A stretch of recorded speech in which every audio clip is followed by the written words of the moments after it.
हामीहरू खडा नै रहनेछौँ र बाइबल पाठ गर्नेछौँ। यस समयमा र आजको वचन हामी लुका 1 त्यसको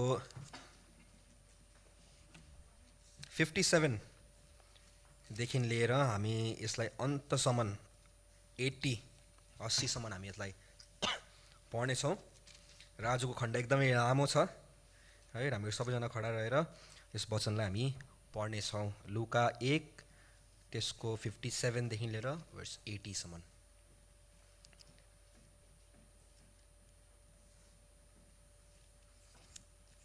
र आउनुहोस् हामी बाइबल पाठ गर्नेछौँ र प्रभुको वचन हामीलाई यस्तो प्रकारले भन्दछ।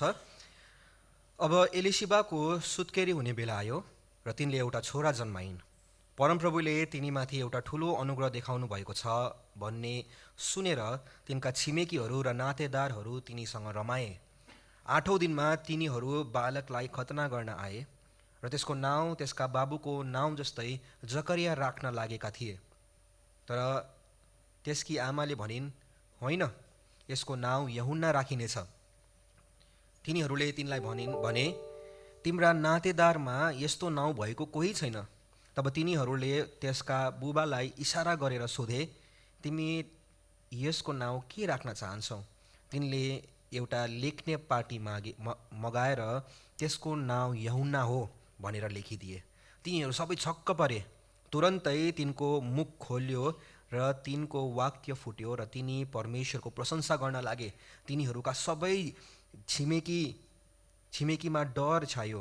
यहुदियाको जम्मै पहाडी मुलुकभरि त्यस घटनाको चर्चा फैल्यो।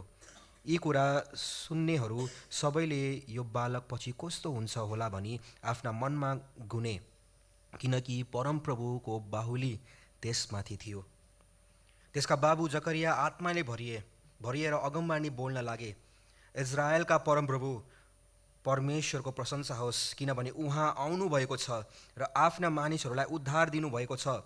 उहाँले हाम्रा निम्ति आफ्ना दास दाउदको वंशमा एक शक्तिशाली मुक्तिदाता खडा गर्नुभएको छ, जसरी उहाँले प्राचीन कालदेखि नै आफ्ना पवित्र अगमवक्ताहरूका मुखद्वारा बोल्नुभयो कि हाम्रा शत्रुहरूबाट र हामीलाई घृणा गर्नेहरू सबैका हातबाट हामी उद्धार पाऊँ। उहाँले हाम्रा पुर्खाहरूलाई कृपा देखाउनलाई र आफ्नो पवित्र करार स्मरण गर्नलाई, जुन शपथ उहाँले हाम्रो पुर्खा अब्राहमसँग खानुभएको थियो कि हामी हाम्रा शत्रुहरूका हातबाट मुक्त हौँ र निर्भयता साथ हाम्रा समस्त जीवनभरि पवित्रता र धार्मिकतामा उहाँको सामुने उहाँको सेवा गर्न पाऊँ। हे बालक, तिमी सर्वोच्चका अगमवक्ता कहलाइनेछौ, किनकि तिमी प्रभुको अघि अघि उहाँको मार्ग तयार पार्न जानेछौ। उहाँको जातिलाई पाप क्षमाद्वारा मुक्तिको ज्ञान प्रदान गर्नलाई हाम्रा परमेश्वरको कोमल कृपाको कारणले स्वर्गबाट बिहानको ज्योति हामी माथि पर्नेछ र अन्धकार र मृत्युको छायामा बस्नेहरूलाई ज्योति मिल्नेछ र हाम्रा पाउँ शान्तिको बाटोतिर डोर्याइनेछ। अनि बालक यूहन्ना बढ्दै र आत्मामा बलियो हुँदै गए र इजरायलीहरू कहाँ खुला रूपमा देखा नपरुन्जेल तिनी उजाड स्थानमा नै बसे। आमेन। परमेश्वरको वचन पढाइने सुनाइमा हामी सबैजना आशिष दिउन्। तपाईँहरू बस सक्नुहुन्छ।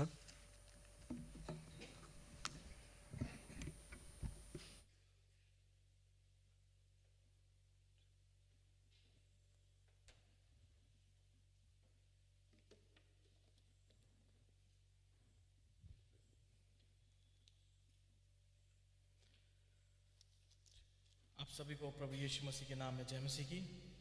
परमेश्वर का धन्यवाद करते हैं इस वचन के लिए। आइए हम लोग प्रार्थना करेंगे। प्रभु जी, आपका धन्यवाद करते हैं इस वचन के लिए जो इस समय हमारे बीच में पढ़ा गया है। प्रभु जी, हम आपसे सहायता को मांगते हैं कि आप इस वचन से आज हमारे साथ बात कीजिए। जो भोजन आप हमारे लेकर आए हैं, हम उससे तृप्त होकर आज यहाँ से जाने वाले हो सके। प्रभु यीशु मसीह के नाम में हम मांगते हैं, आमीन। आज का जो मेरा शीर्षक है वो होने वाला है प्रतिज्ञा अझै पनि जीवित छ। The promise is still alive. प्रतिज्ञा अझै पनि जीवित छ। इससे पहले मैं हमारे इंट्रो की तरफ जो मेरा सरमन का है उसमें जाऊं, हम लोग कोशिश करेंगे कि हम लोग इस खंड को समझने की कोशिश करेंगे किस समय पे हो रहा है और यहाँ पर क्या घटना हो रही थी और लूका का जो पहला अध्याय है, अगर आप पिछले हफ्तों में यहाँ पर नहीं आए हैं तो आप इसमें से समझ सकते हैं कि लूका का जो पहला अध्याय है ये लगभग 400 साल की स्वर्गीय मौनता के बाद यहाँ पर खुल रहा है। कोई अगम वक्ता तब तक नहीं आया था, कोई संदेश नहीं था, कोई प्रकाशन नहीं था। प्रभु ने मलाकी द्वारा बात की और उसके बाद हम देखते हैं कि 400 साल की लगभग चुप्पी को यहाँ पर हम पाते हैं। उसके बाद आगे कुछ नहीं हुआ है, लेकिन फिर एकदम से क्या होता है कि प्रभु यहाँ पर फिर से बात करते हैं। उसके दौरान बीच में रोमी सल्तनत जो है, बड़े बड़े राज्य वहाँ पर खड़े हुए हैं। इज़राइल को सताव से होकर गुजरना पड़ा है। पुजारी अपना काम करते रहे, लोग प्रार्थना करते रहे, बहुत कुछ इस बीच में हुआ है। लेकिन फिर अब दोबारा से प्रभु यहाँ पर बोलते हैं, और किसी राजा के द्वारा नहीं, कोई बड़ी बड़ी आर्मी के द्वारा नहीं, लेकिन एक बांझ स्त्री के द्वारा, वो यहाँ पर एक बूढ़े पुजारी के द्वारा, एक रोते हुए बच्चे के द्वारा और एक स्तुति के गीत के द्वारा प्रभु अब यहाँ पर लूका उसके 57 से 80 पद तक हम लोग पाते हैं। एक ऐसा समय का रिकॉर्ड ये हमें दिखाता है जब प्रभु अपनी मौनता को, अपनी चुप्पी को यहाँ पर तोड़ते हैं, अपने वायदे को पूरा करते हैं, और मसीह जो आने वाला है उसके लिए एक रास्ता तैयार करते हुए यहाँ पर हमें आज बताया जा रहा है। और यही है आज एडवेंट। सिर्फ ये याद नहीं करना कि एक किसी व्यक्ति का जन्म हुआ है, लेकिन इस खुशी को मनाना कि प्रभु तब भी अपने वचनों को पूरा करता था और प्रभु अब भी अपने वचनों को पूरा करता है, चाहे वो हमें लग रहा हो कि वो चुप है, लग रहा हो कि वो बातचीत नहीं कर रहा हो। और अब होगा, हम अपने खंड की तरफ वापस आते हैं। और कलीसिया, हम में से काफ़ी सारे लोगों को या लगभग सबको ये पता है कि जो मुश्किल बात अगर आज है वो किसी चीज़ का इंतज़ार करना नहीं है। वो भी मुश्किल है, लेकिन उसके बीच में और ज़्यादा मुश्किल वो होता है जो उस इंतज़ार के बीच का क्षण जो होता है, समय जो होता है, और उस समय में जो चुप्पी होती है, जो मौनता होती है, वो और ज़्यादा मुश्किल होती है। वेट करना मुश्किल है, लेकिन चुप्पी में इंतज़ार करना जब कुछ नहीं सुनाई दे रहा हो, वो और भी ज़्यादा मुश्किल हो जाता है। अगर आपको कहीं दर्द है तो आप उस दर्द के प्रति रिएक्शन दे सकते हैं, आप कुछ कर सकते हैं। अगर आपको लग गई चोट तो आप उसके प्रति रिएक्शन दे सकते हैं। अगर कोई परेशानी आपके जीवन में आ रही है तो आप उसके साथ लड़ सकते हैं। आपके पास कुछ है जिसके प्रति आप रिस्पॉन्स कर पाए। लेकिन जब आपके जीवन में सिर्फ चुप्पी है, शांति है, या मौनता सिर्फ है, वो आपके साथ बैठी रहती है, उसके लिए क्या रिस्पॉन्स आप कर सकते हैं?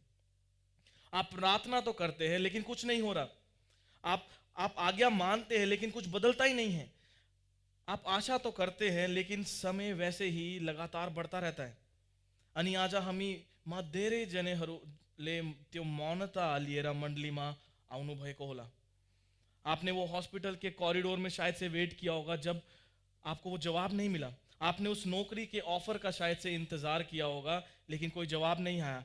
आपने हो सकता है उस बच्चे के बदलने का इंतज़ार किया होगा लेकिन उसका कोई जवाब नहीं आया। शादी के जीवन का ठीक होने का शायद से इंतज़ार किया होगा। एक बोझ के अपने जीवन से हटने का इंतज़ार किया होगा। एक प्रार्थना के उत्तर का इंतज़ार किया होगा, लेकिन आपको लग रहा होगा कि स्वर्ग जो है अभी भी शांत है। और मौनता हमें जो है अलग अलग चीज़ें सोचने पे मजबूर करती है, हमें शक करने पे मजबूर करती है कि प्रभुले बिर्सिनु भयो, क्या प्रभु मुझे भूल गया? कि मैले के गलती त गरे ना, क्या मैंने कोई गलती तो आज अपने जीवन में नहीं कर दी? कि उनको वाचा कहिले साचो थियो कि थिएन? ये सब मौनता, चुप्पी जो है वो बिल्कुल नई नहीं है। और उस बूढ़े याजक को ज़करयाह को ये सब पता था कि उसको प्रार्थना कर रहा था एक बच्चे के लिए, लेकिन कुछ हुआ नहीं था उसके जीवन में इतने सालों से। लेकिन फिर भी प्रभु ने बात की, लेकिन क्योंकि उसने शक किया, पिछले अध्याय में हमने देखा, तो प्रभु ने उसको चुप कर दिया। 9 महीने तक वो बिना कुछ बोले रहा है, उसकी आवाज़ आवाज़ नहीं है। 9 महीने सिर्फ वो देखता और सुनता रहा है। 9 महीने तक उसने सीखा कि प्रभु का कार्य हमारे बोलने या ना बोलने से नहीं रुकता है। और आखिरकार जब बच्चा हुआ तो प्रभु उसके जुबान को खोलते हैं, तो पहली बात जो उसके मुंह से आती है वो कोई कंप्लेन नहीं है, वो कोई कड़वाहट नहीं कि इतनी देर से मैं बोल नहीं पा रहा था, अब मुझे गुस्सा आ रहा है, वैसा कुछ भी नहीं है, कोई रिग्रेट नहीं है। लेकिन वो प्रभु की स्तुति को यहाँ पर शुरू करता है। हमने अभी अभी इस खंड में पढ़ा, लूका बताता है जैसी उसकी जुबान खुली तिनी परमेश्वर को प्रशंसा करना लागे। एक बहुत ही गहरी बात हम यहाँ पर बताती है। Silence doesn't mean absence. मौनता का अर्थ अनुपस्थिति होइन। Waiting doesn't mean abandonment. पर्खनु का अर्थ त्याग्नु होइन। Delay didn't mean denial. ढिलाई को अर्थ अस्वीकारिता थिएन। मंडलीय खंड मेनली एक बच्चा है जिसका जन्म यूहन्ना है उसके बारे में नहीं है, या फिर ये मेनली सिर्फ ज़करयाह जो कि एक याजक है उसके बारे में नहीं है, लेकिन उस खुदा के बारे में है जो अपना वायदा पूरा करता है, चाहे वो आज हमें चुप भी क्यों ना लग रहा हो। इसलिए क्रिसमस के समय में ये खंड बहुत ही सही है। ये एडवेंट के समय में हमें याद दिलाता है कि कई बार प्रभु महिमा में कार्य करने से पहले वो शांति रूप में भी कार्य करता है। ये याद दिलाता है कि उसका वायदा हमेशा उसके पूरे होने से पहले वो वायदा करता है और उसके बाद वो उसको पूरा करता है। और उद्धार कई बार हमारे जीवनों में कमजोरी में लिपटा हुआ आएगा। तो आज का खंड एक ऐसे सवाल को हमारे मन में जो होता है उसका उत्तर देता है कि what do we do when God feels silent but his promise is still alive.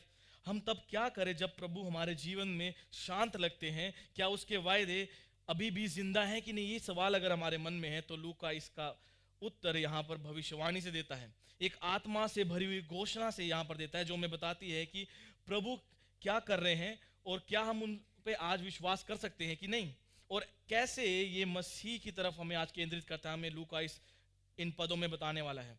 और जो मेरा पहला आज का पॉइंट है वो है परमेश्वर विश्वास योग्य हुनहुंसा, गॉड इज फेथफुल, जो हम 57 से 66 पद के बीच में देखेंगे। कलीसिया जब हम लूका जब उसके पहले अध्याय और उसके 57 पद में पहुंचते हैं तो याद रखें कि हम इस कहानी में अब कहां पहुंच चुके हैं। प्रभु ने कई सौ साल के बाद यहां पर अपनी चुप्पी को तोड़ा है। एक वायदा किया गया था और लूका हमें दिखाना चाहता है कि क्या ये वायदा, एक टेस्ट जब इसका होगा तो तब क्या ये वायदा खड़ा रह पाएगा कि नहीं, क्या या फिर इस समय देरी होने की वजह से ये वायदा गिर जाएगा। तो फिर वो बड़ी साधारण शब्दों से यहाँ पर अब शुरुआत करता है। वो बोलता है कि अब एलिशिबिया सुत्केरी भेला आयो र तिनले एवटा छोरा जन्माइन। ये वाक्य सुनने में अब हमें बहुत साधारण लगता है या लग रहा होगा, लेकिन जो इसके ओरिजिनल रीडर्स थे उनके लिए बहुत ही सामर्थ्य था। ये लूका बहुत ही शांति से बता रहा है कि जो प्रभु ने वायदा किया था वो पूरा हुआ है। एक बेटा पैदा हुआ है, प्रभु के शब्दों के अनुसार एक मानव ने जन्म लिया है। यहां अगर हम पढ़े तो ये नहीं लिखा है कि जब अलीशा में ताकत वापस आ गई। यहां पर ये नहीं लिखा है कि जब समय सही हो गया। यहां पर ये नहीं लिखा है कि हालात जब बहुत अच्छे हो गए तब अलीशा ने जन्म दिया, नहीं। लेकिन जब समय आया, क्योंकि प्रभु के निर्णय के लिए जो समय था वो आ चुका था। इंतजार करना हमें बहुत बार सोचने में मजबूर करता है कि क्या कहीं प्रभु हमारे जीवन में आज लेट तो नहीं हो गए। लेकिन लूका विनम्रता के साथ हमें यहाँ पर करेक्ट करता है कि प्रभु कभी भी लेट नहीं होते। वो एक ऐसे टाइम टेबल के हिसाब से काम करते हैं जो उसकी महिमा के लिए और हमारी भलाई के लिए होता है। तब भी जब वो हमें समझ में ना आ रहा, हमें लग रहा होगा कि आज तो मैं इसको समझ ही नहीं पा रहा हूँ।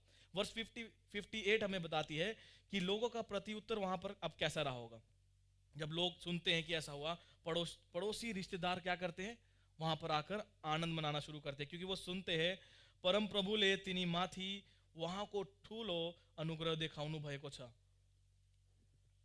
लूका चाहता है कि हम इसको बिल्कुल साफ रीति से देखें।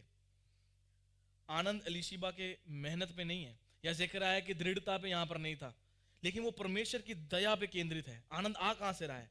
दया का अर्थ ये नहीं है कि ये इसलिए हुआ क्योंकि वो उसके योग्य थे, कि ज़करयाह और जो वो एलीशिबा है वो बहुत बढ़िया थे इसलिए उनके ऊपर दया हुई, ऐसा नहीं है। लेकिन इसका अर्थ ये हुआ क्योंकि प्रभु का क्योंकि वो उसके योग्य नहीं थे, लेकिन प्रभु अपने अनुग्रह से भरे हुए हैं, इसीलिए वो वहां पर उनके जीवन में ऐसा कार्य करते हैं। और कलीसिया ये जो है यहाँ पर मायने रखता है, खास करके इस एडवेंट सीजन में। क्रिसमस जो है वो मानव योग्यता को बारे में हो ना तरह ईश्वरीय दया को बारे में हो। 59 में अगर हम लोग आए तो वहां पर आठवें दिन क्या होता है, खतना करने का समय आता है, सर्कमसिजन का जब टाइम आता है, तो यह हमें दिखाता है कि बच्चा प्रभु की वाचा किए हुए लोगों में से था। प्रभु यहाँ पे पुराने नियम से अलग होकर कुछ नहीं कर रहे कि अब टोटली नया यहाँ पर शुरू होने वाला है, नहीं। वो उसको आगे बढ़ाते हुए अपने वायदा जो उन्होंने अब्राहम से किया था, जो हम पढ़ते हैं अब्राहम के बारे उत्पत्ति में, वहां से वो ये इस वायदे को लेकर अभी आए हैं और यहाँ पर पूरा कर रहे हैं। मुक्ति को इतिहास अगाड़ी बढ़ी रहे कुछ यहाँ पर। क्रिसमस एक नया प्लान नहीं था कि अच्छा अब इंसान ने पाप किया है तो अब जाकर एक और नया प्लान बनाना पड़ेगा क्योंकि गलती की, नहीं, ऐसा बिल्कुल नहीं था। ये पहले से ही वायदा किया हुआ था। शुरुआत से ही इस ब्रह्मांड को बनाने से पहले ही योजना ये थी कि मसीह इस दुनिया में आएंगे। और इस समय तक लोग सोचते थे कि बच्चे का नाम अब क्या है, ज़करयाह रखा जाएगा। क्यों? क्योंकि उस समय में क्या होता था, एक पिता के नाम पे ही एक बच्चे का नाम रखा जाता था। अगर मेरा नाम मार्क है तो मेरे बच्चे का नाम मार्क होगा, ऐसे करके होता था। या फिर मेरे रिश्तेदारों में अगर किसी का नाम है तो वैसे ही नाम रखा जाएगा, ये नॉर्मल था उस समय में। लेकिन जब हम 60वें पद में आते हैं तो हमें पता चलता है, उस एलीशिया बोलती है, होई ना तेसको नाम यूहन्ना राखिने चा। कलीसिया ये है आज्ञाकारिता। अलीशिबा यहाँ पे अपनी मर्जी नहीं बता रही कि मैं चाहती हूँ कि मेरे बेटे का नाम ये होना चाहिए, लेकिन वो प्रभु की बताई हुई योजना में अपने आप को यहाँ पर समर्पित कर रही है, क्योंकि उससे कहा गया था। और विश्वास कई बार ऐसा ही दिखता है, वो शांत आज्ञाकारिता में चलना, जबकि भीड़ में शामिल होना बहुत आसान होगा। कि हम लगेगा कि लोग तो ऐसा कह रहे हैं, हम उसके साथ चले जाएंगे तो हम बहुत कंफर्टेबल पोजीशन में हो जाएंगे। लेकिन उससे अलग होकर आज्ञाकारिता में चलना क्या है, वो यहाँ पर अलीशिबा के जीवन में हम लोग देखते हैं। अगले पद में भीड़ जो है वो बोलती है, नहीं ये तो नहीं हो सकता, तुम्हारे तो रिश्तेदार में भी ऐसा कोई नहीं है, ऐसा किसी का नाम ही नहीं है। दूसरे शब्दों में उनको लग रहा होगा कि ये तो हमें समझ नहीं आ रहा है, क्या हो रहा है, ये क्या बोल रही है। और वो लोग क्या करते हैं, ये लूका जो है यहाँ पर एक मानवीय स्वभाव को बता रहा है कि मानव का नेचर, इंसान का नेचर कैसा होता है। बड़े बड़े धार्मिक लोग भी प्रभु के कार्यों को रोकने की कोशिश करते हैं जब वो उनके सोच के हिसाब से नहीं चल रहा होगा। जब प्रभु हमारे एक्सपेक्टेशंस के हिसाब से काम नहीं करता है तो हमें लगता है प्रभु शायद से ये आप सही नहीं कर रहे, ये तो हमारा कल्चर तो ऐसा बता ही नहीं रहा। यहाँ पर हम लोग देखते हैं। और तब क्या होता है, कई बार रीति रिवाज, सभ्यता ज़्यादा ज़रूरी हो जाती है हमारे जीवनों में प्रभु के वचन के बजाय। और फिर लोग क्या कर रहे हैं, कहानी आगे बढ़ रही है और लोग एकदम से जकराया की तरफ मुड़ते हैं। याद रखिए वो अभी भी बोल नहीं सकता है, जकराया की जुबान अभी भी बंद है। उसकी चुप्पी कोई एक्सीडेंट नहीं था कि एकदम शायद से कुछ गलती हो, कट लग गया, नहीं नहीं, उसका कोई चुप्पी एक्सीडेंट नहीं था। ये शक की वजह से उसके जीवन में आया था। और इस अध्याय में हमने पहले भी देखा है कि जब उसने शक किया तो वो चुप हो गया। प्रभु ने बोला, लेकिन जकराया ने विश्वास नहीं किया। जैसे ही प्रभु ने उसके जीवन में स्वर्गदूत को भेजा, उसके सामने जब वो बोला गया कि तेरे घर में बेटा होगा, तो उसने उस बात पे विश्वास नहीं किया कि मैं तो बूढ़ा हो चुका हूँ, मेरी पत्नी बूढ़ी हो चुकी है, हम इतने साल से प्रार्थना कर रहे हैं, अब ये तो संभव ही नहीं है। इसलिए उसके जीवन में ये चुप्पी आई है। और अब वो क्या करता है, यहाँ पर एक लिखने वाली पट्टी, जो स्लेट बोलते हैं जिसको पहले लिखा जाता है, वो लेता है और उसके ऊपर लिखता है तेसको नाम यूहन्ना हो। अब यहाँ पर ध्यान देने वाली बात एक है कि वो ऐसा नहीं लिख रहा कि इसका नाम यूहन्ना रखा जाएगा या रखेंगे। ये नहीं लिखता कि मुझे लगता है कि इसका नाम यूहन्ना होना चाहिए तो ये शायद से अच्छा लगेगा। यहाँ जो है जकराया के जीवन में अब हम लोग देखते हैं कि जिसके मन में पहले शक था, अब वो यहाँ पर प्रभु के साथ उसकी योजना में मिल रहा है। और 64 में हमें ये बताता है कि एकदम से तुरंत ने तिनको मुख खोल्यो और तिनको वाक्य फूट्यो। जैसे ही उसके जीवन में हम देखते हैं कि अनाज्ञाकारिता ने उसके जीवन में चुप्पी को लाया। अब जब वो आज्ञाकारिता में आ रहा है, इसलिए नहीं कि उसके घर में बच्चा पैदा हो गया उसकी जुबान खुल गई, नहीं, लेकिन जैसे ही वो प्रभु के साथ आज्ञाकारिता में आता है तो उसकी जुबान जो है वो फिर से खुल जाती है। उसको वाक्य फूट्यो लिखा हुआ है। और सबसे पहली चीज वो जो बोलता है यहाँ पर, वो बोलता है प्रभु आप धन्य, धन्य कहता है प्रभु को। और ये बहुत ही आज जरूरी है।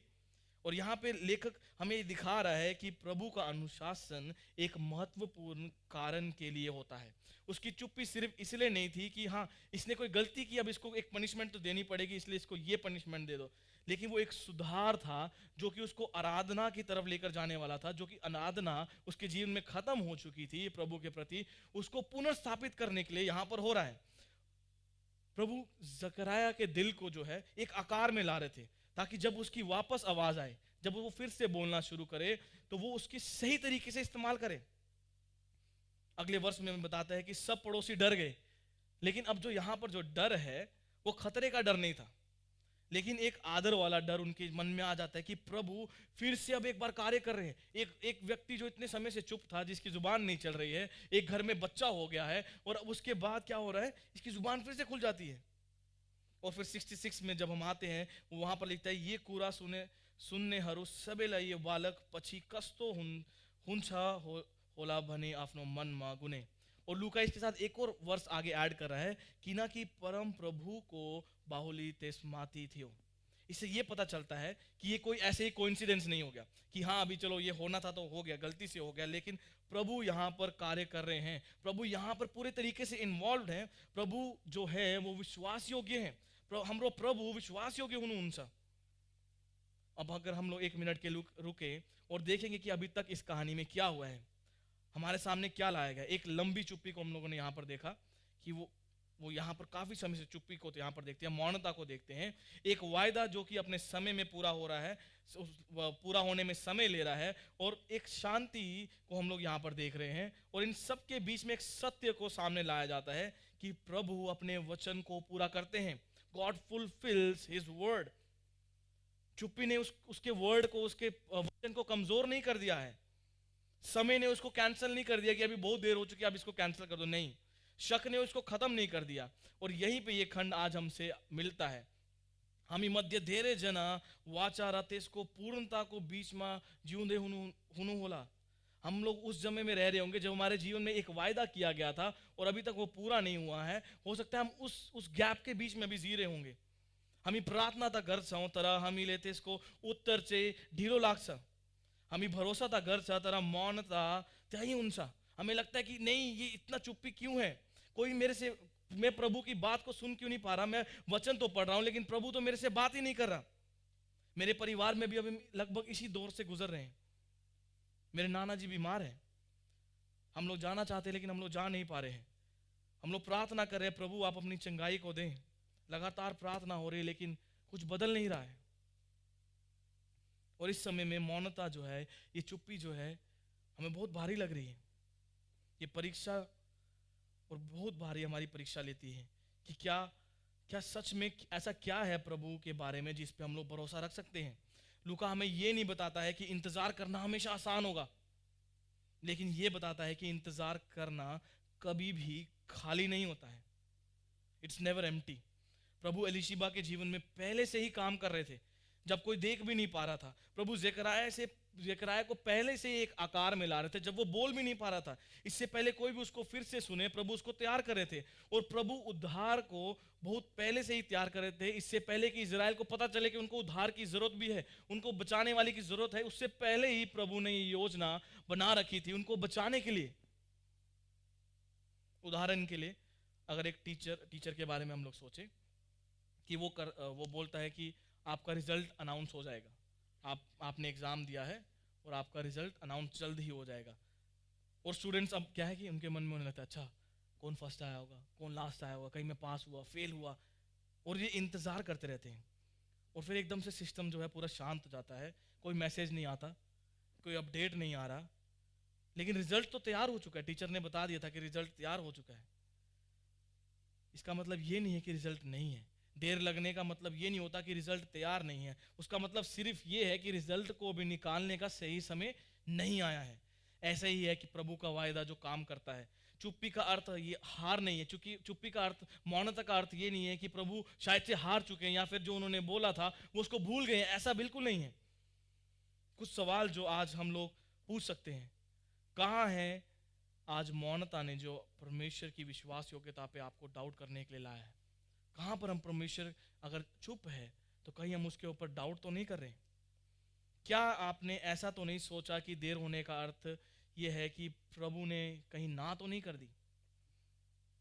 क्या आप प्रभु के वचनों पे, वायदों पे विश्वास करते हैं कि या फिर अपनी फीलिंग्स के ऊपर? ये सोचने की जरूरत है। ये खंड आज हमें न्योता देता है एक सत्य की तरफ जिसको हम अपने जीवनों में दोहराने की जरूरत है। God is faithful even in silence. कल से मैं चाहता हूं आप लोग मेरे साथ बोलेंगे, परमेश्वर को मौनता,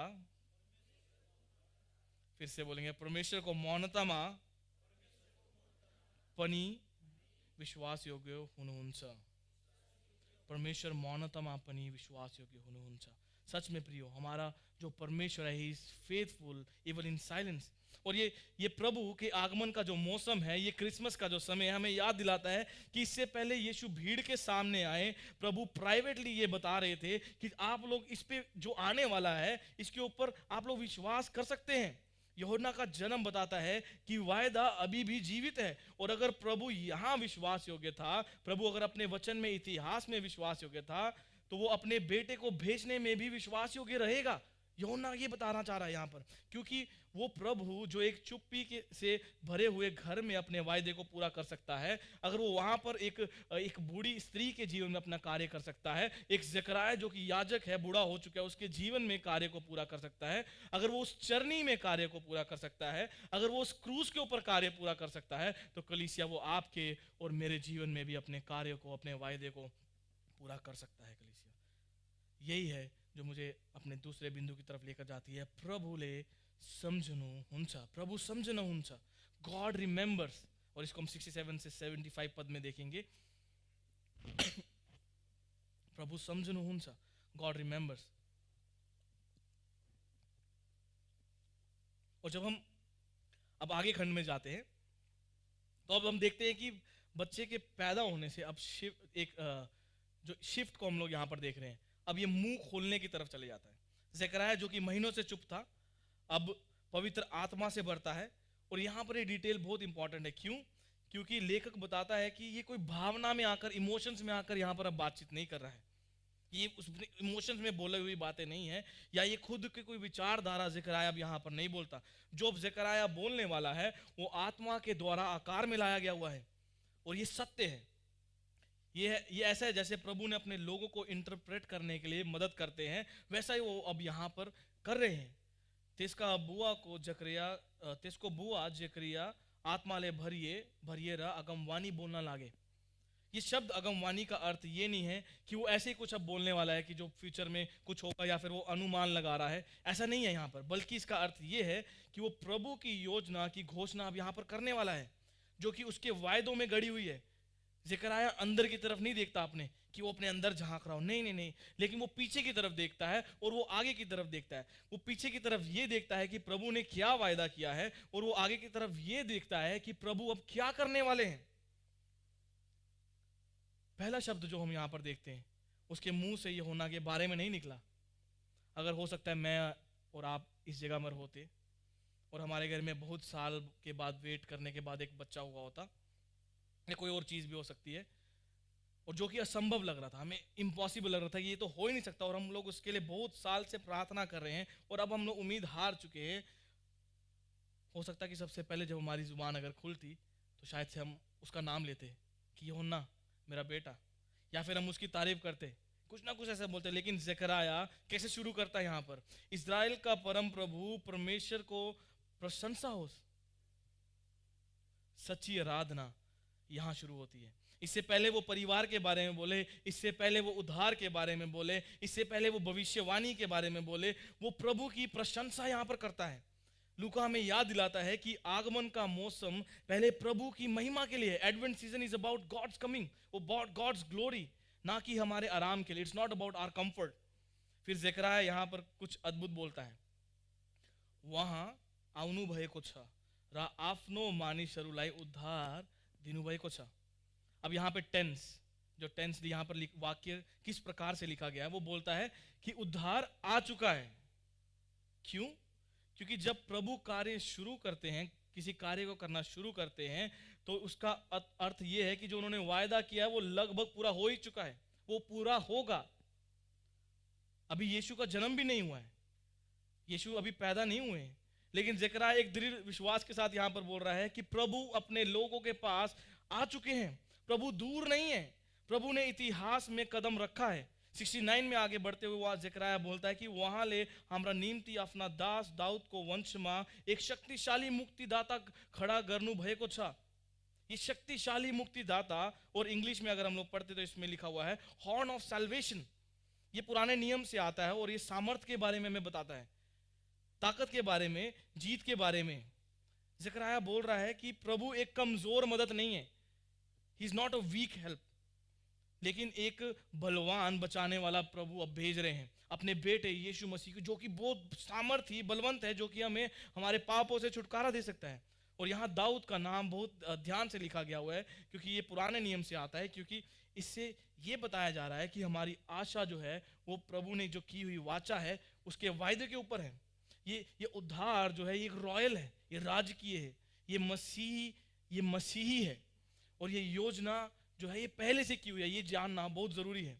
लूका चाहता है कि हम देखें कि क्रिसमस ये नहीं है कि प्रभु एक समस्या के उत्तर दे रहे हैं यहाँ पर, नहीं, लेकिन प्रभु अपनी योजना को पूरा कर रहे हैं, अपने वायदे को जो उसने बहुत सदियों पहले किया था, और वो फिर अब यहाँ पर वो उसको पूरा करे। और फिर से दोबारा वो ये कहता है, आपनो पवित्र अगमवक्ताहरू को मुख द्वारा बोलनु भयो। दूसरे शब्दों में ये नया नहीं है, ये हमेशा से की हुई योजना को जो प्रभु ने अलग अलग समय में पुराने जो भविष्यवक्ता रहे हैं उनके द्वारा यहाँ पर बोल रहा है कि ये बोला गया हुआ है, और ये हमेशा से योजना रही है। जो मौनता है, अभी सालों की, सेंचुरीज, बहुत साल हो चुके हैं, उसने वायदे को मिटा नहीं दिया, इतना समय ने, गैप ने उस वायदे को खत्म नहीं कर दिया है। प्रभु हर एक शब्द को याद रखते हैं। He remembers everything, every word that he has said. और फिर अगले 3 आयतों में ज़करयाह समझा रहा है कि उद्धार का अर्थ क्या है। वो दुश्मनों से छुटकारे के बारे में बोल रहा है, उनसे बचाव के बारे में बोल रहा है, वो जो लोग आपसे नफरत करते हैं उनके बारे में बोल रहा है। लेकिन जो यहाँ पर एक फोकस जो है, जहाँ पर ध्यान देने की जरूरत है, वो ये है कि सिर्फ राजनीतिक, पॉलिटिकल फ्रीडम के बारे में यहाँ पर बात नहीं हो रही है। वर्स 72 में ज़करयाह बोलता है 72 पद में, वहाँले हाम्रा पुर्खाहरूलाई कृपा दिखाउनलाई र आफ्नो पवित्र करार स्मरण गर्नलाई। यहाँ पे जो ये शब्द स्मरण है, इसलिए नहीं है कि प्रभु भूल गए थे, ही forgot and now he remembers, उसको भूल गया था, अब फिर से वो स्मरण कर रहे हैं, याद कर रहे हैं। वचन में जब प्रभु, अगर ऐसा लिखा जाता है कि स्मरण करते हैं, इसका मतलब ये है कि वो कार्य अब कर रहे हैं, he is going to do something. ज़करयाह घोषणा कर रहा है कि अब प्रभु कार्य कर रहे हैं अपनी किए हुए वायदे पर और वाचा पर, जो उसने प्रॉमिस किया था। Now he is starting his work on it. और 73 वर्ष हमें डायरेक्टली अब्राहम की तरफ पॉइंट कर देती है। प्रभु ने उसके साथ वाचा बांधी थी, और अब हम एडवेंट में प्रभु को उसको पूरा करते हुए देखते हैं। जब मसीह के आने का आगमन है, आगमन का मौसम है, हम लोग देखते हैं कि प्रभु ने जो इतने साल पहले जो वाचा किया हुआ था, वायदा किया हुआ था, अब प्रभु ये क्रिसमस के समय में आकर उसको पूरा कर रहे हैं। ये कलीसिया के लिए आज बहुत ज़रूरी है, क्योंकि ये हमें बताता है कि हमारा विश्वास जो है इतिहास में गड़ा हुआ है। ऐसा नहीं है कि कोई किसी ने आया और एक धर्म को शुरू कर दिया, नहीं, ये साफ साफ हमें पता चलता है कि इतिहास में हुई बातें हैं जिसको यीशु मसीह ने आकर पूरा किया है, और वो दूसरे आगमन में फिर इसको पूरा करेंगे। क्योंकि ये हमें बताता है कि हमारा विश्वास इतिहास में गड़ा हुआ है, इमेजिनेशंस नहीं है, किसी ने सोचा, विचारधाराएं बनाई, उसमें ये नहीं है। मसीहत जो है वो सिर्फ भावनाओं से बनी हुई नहीं है, वो वायदों पे बनाई गई है। It is built on promises. और अगले 2 पदों में हम देखते हैं उद्धार का कारण बताते हैं। प्रभु अपने लोगों को छुटकारा देते हैं ताकि वो उसकी सेवा भय के साथ करे और पवित्र धार्मिकता के साथ उसके सामने रहें। उद्धार सिर्फ किसी चीज से बचाव नहीं है। It is not just someone is saving you from something, लेकिन किसी चीज के लिए बचाव है। इसको समझना बहुत जरूरी है कि किसी उद्धार किसी चीज से बचाव नहीं है, लेकिन वो किसी चीज के लिए बचाव है। प्रभु अपने लोगों को बचाता है ताकि वो उसके सामने सही से रहें। अनुग्रह आराधना की तरफ लेकर जाता है, और दया जो है हमारे जीवन में जब आती है तो हमें प्रभु के प्रति आज्ञाकारिता की तरफ लेकर जानी चाहिए। और यहाँ पर हम ध्यान देने की जरूरत है, ज़करयाह ये नहीं बोल रहा है कि उद्धार को पवित्र होकर हासिल किया जा सकता है या फिर पवित्रता से हासिल किया जा सकता है, लेकिन जो पवित्रता है वो उद्धार का एक फ्रूट है। It's a fruit of salvation. पवित्रता उद्धार का एक फल है। प्रभु अपनी वाचा को इसलिए नहीं स्मरण करता ताकि हम लोग अपनी मर्जी से जैसा चाहते हैं वैसे जी सके, लेकिन वो ऐसा जी सके जैसे उसके बचाए हुए लोगों को जीना चाहिए। अब एक बार फिर से हम लोग रुकेंगे और इसके बारे में हम इसको समझने की कोशिश करेंगे। ज़करयाह क्या कहना चाहता है यहाँ पर। सदियों तक इजराइल सोचता रहा, क्या प्रभु को अपने लोग अभी भी याद है कि नहीं? रोमी लोग उसके ऊपर राज्य कर रहे हैं, सताव रुक नहीं रहा है, लग रहा है कि प्रार्थना का उत्तर अब हमें मिल नहीं रहा। इतने सालों से हम लोग प्रार्थना कर रहे हैं, मौनता जो है, चुप्पी जो है यहाँ पर परमानेंट लग रहा है। लेकिन ज़करयाह दृढ़ता के साथ घोषणा करता है, प्रभु भूला नहीं है, प्रभु अपने लोगों का स्मरण रखते हैं। ये सत्य हमारी मौनता के समय में हमें सामर्थ्य रूप से बात करती है। आज हमारे से हम में से बहुत लोगों को लगता होगा कि शायद से हमें आज बुला दिया गया है, may be he doesn't remember. प्रार्थना का उत्तर शायद से आज हमें नहीं मिल रहा है। हम सोचने लगते हैं कि क्या प्रभु को हमारा नाम भी याद है कि नहीं, क्या उसे हमारा दर्द दिख रहा है कि नहीं, मैं किस पीड़ा से होकर आज जा रहा हूं, क्या उसे में परिस्थिति पता है कि नहीं? ऐसे समयों में विश्वास जो है बहुत नाजुक लगता है। It looks very fragile. हमारे परिवार में जैसे मैंने बताया कि परीक्षा से शायद से होकर गुजर रहे हैं, चुप्पी, ऐसा लगता है कि इट्स फॉरगेटफुलनेस, कि हमें भुला दिया गया है, कहीं ऐसा तो नहीं कि हमें कोई याद नहीं कर रहा। लेकिन फिर लूका का 1 अध्याय फिर से हमें सही करता है। प्रभु का स्मरण करना उसके स्पीड के ऊपर डिपेंड नहीं करता कि हाँ उसने याद किया तो तुरंत काम हो जाएगा, नहीं, लेकिन उसके विश्वास योग्यता पे है कि उसने अगर बोला है, he is faithful and he will do it. अगर उसने बोला है वो विश्वास योग्य है और वो उसको करेगा।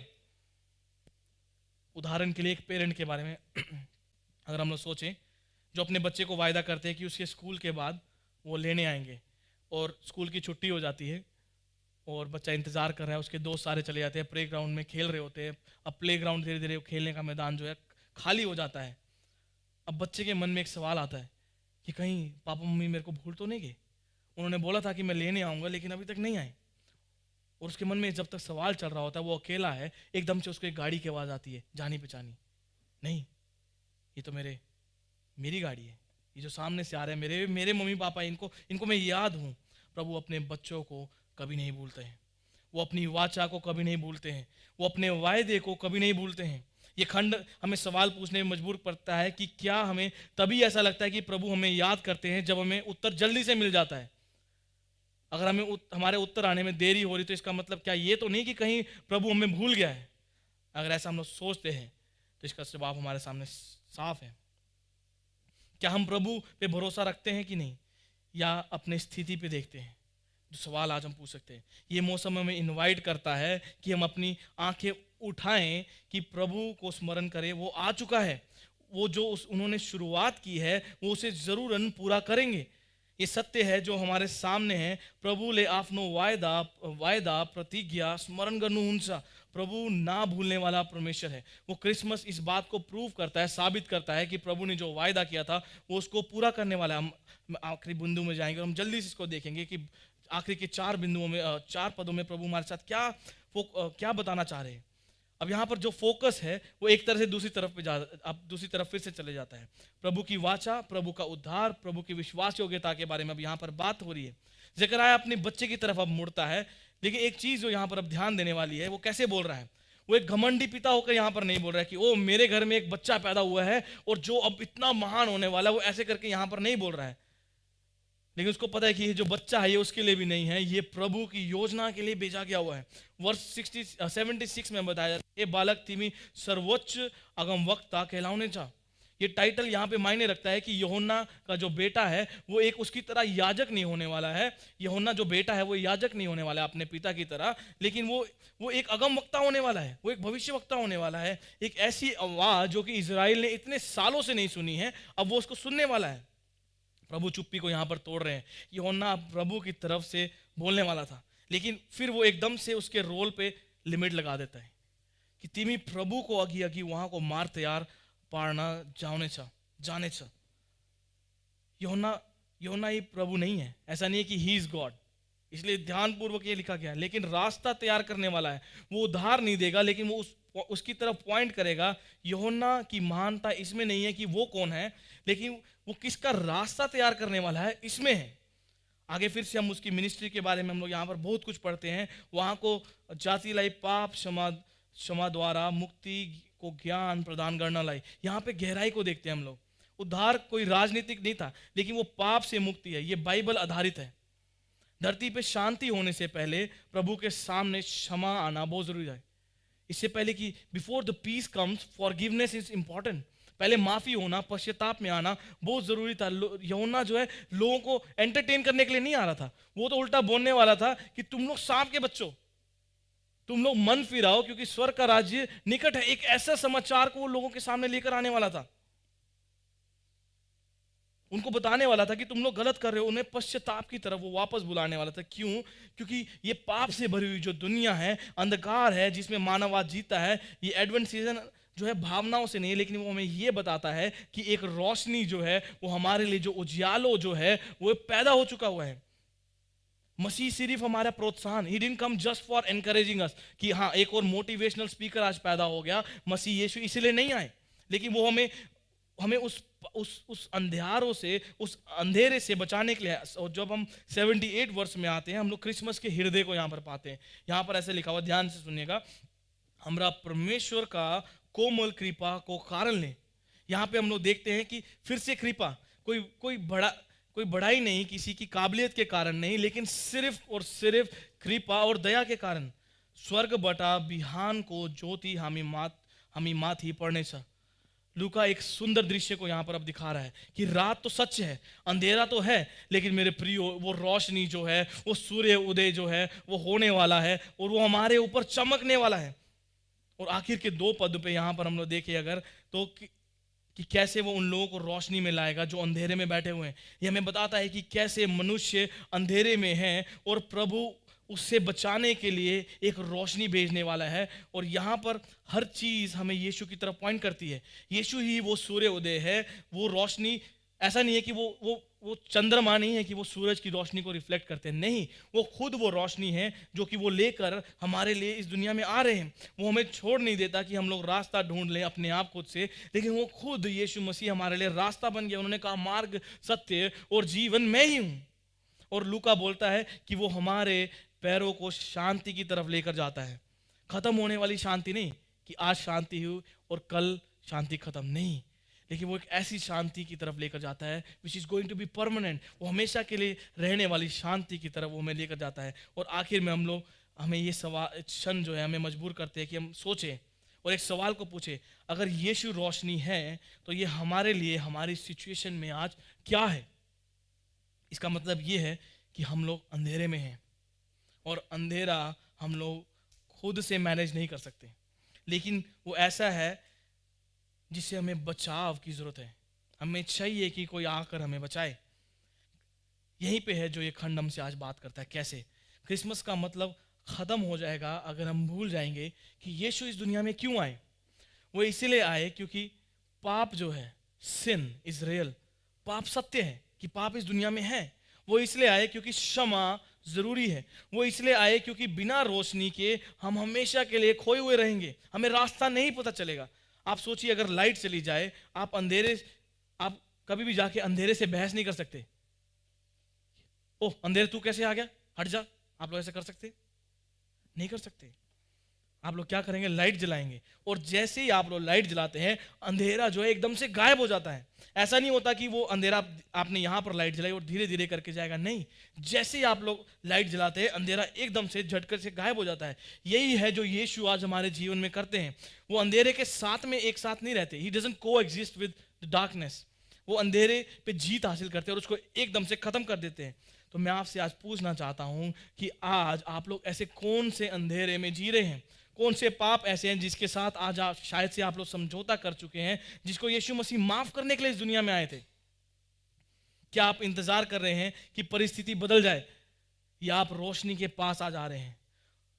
उन समयों में जब लगे कि चंगाई नहीं हो रही है, जब लगे कि प्रभु मेरी प्रार्थना का उत्तर नहीं हो रहा है, मेरे परिवार में आज चंगाई प्रभु जी नहीं हो रही है, जवाब हो सकता है कि हमें धीरे मिलेगा, लेकिन रोशनी जो है, बाइबल बोल रही है, ये पवित्र शास्त्र बोल रहे हैं कि रोशनी आ चुकी है। वो ते उज्यालो आए को छा, जैसे हमने नया गीत हमारी मंडली ने अभी लिखा है कि उज्यालो आयो अंधियारो भाग्यो।